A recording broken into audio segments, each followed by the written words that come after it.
IAS के interview में एक सवाल पूछा गया जो मुहावरे पर आधारित था। अभी मैं आपको वो इंटरव्यू दिखाता हूँ। टेक्स्ट बोलना पसंद करते हैं, बोलियां बोलना पसंद करते हैं। जी सर। और बोलियों में तो मुहावरे, लोकोक्तियाँ बहुत ज़्यादा होते हैं। जी सर। अभी आपने पितृसत्ता की बात की। जी सर। ऐसा कहा जाता है कि लोक भाषा में, मुहावरों में, लोकोक्तियों में अक्सर सोशल बायसेस खुल के सामने आती हैं। बिल्कुल सर। जैसे महिलाओं के खिलाफ, दलितों के खिलाफ, श्वेतों के खिलाफ जितनी कहावतें होंगी उतनी कहावतें पुरुषों के खिलाफ नहीं होंगी, ब्राह्मणों के खिलाफ नहीं होंगी या ऊंची जातियों के खिलाफ नहीं होंगी। जी सर। तो ऐसी 5 मुहावरे या लोकोक्तियाँ बताइए किसी भी भाषा की, हिंदी की, डायलेक्ट की, जो सीधे सीधे आपको लगता है कि पैट्रियार्की से भरी हैं या किसी और सामाजिक वर्ग की प्रभुत्व की भावना से भरी हुई हैं। जैसे मैं आपको एग्जाम्पल दूँ, कहाँ राजा भोज कहाँ गंगू तेली। जी सर। इसमें तेली को लाने की ज़रूरत थी। तेली एक जाति है जो निम्न कही जाती है, तो तुलना करते हुए उसे कमज़ोर बताने की क्या ज़रूरत थी। तो ऐसे कुछ और कहा।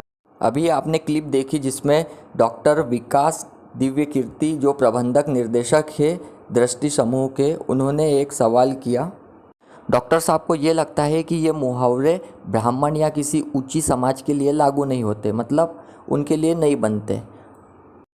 जबकि सच बात तो ये है कि मुहावरा एक ऐसी चीज़ है जिससे कोई नहीं बचा। और उनकी बात को मैं गलत साबित करने के लिए आपके सामने 2 मुहावरे बताता हूँ। पहला मुहावरा है हुस्न का पुजारी, दूसरा मुहावरा ढोंगी पंडित। अब डॉक्टर साहब ने बॉलीवुड को भी बोला है कि बॉलीवुड में भी मुहावरे यूज़ किए जाते हैं, तो मैं आप डॉक्टर साहब के लिए बॉलीवुड का भी मुहावरा बताता हूँ। शाहरुख खान की एक फ़िल्म आई थी जिसका नाम रईस है, उसमें बोला गया था कि बनिए कि बादाम से ज़्यादा महंगा सोनार की दुकान का कचरा होता है। मुझे ये नहीं पता कि ये इंटरव्यू रियल है या फिर डेमो है किसी चैनल द्वारा, लेकिन अगर ये इंटरव्यू रियल है और ये गवर्नमेंट सर्वेंट है तो फिर ये बहुत चिंता की बात थी कि इतनी बड़ी पोस्ट पर बैठकर किसी समाज के प्रति इतनी नफ़रत कैसे हो सकती है। और अगर ये इंटरव्यू एक डेमो था तो ये बात स्पष्ट होती है कि ये सवाल उन्होंने जानबूझकर पूछा है या फिर इस सवाल पूछने के लिए उनको किसी से पैसे मिले हों। और अगर ये गवर्नमेंट सर्वेंट है तो इस बात पे सरकार को विचार करना चाहिए, तभी तो सबका साथ, सबका विकास, सबका विश्वास, सबका प्रयास संभव होगा।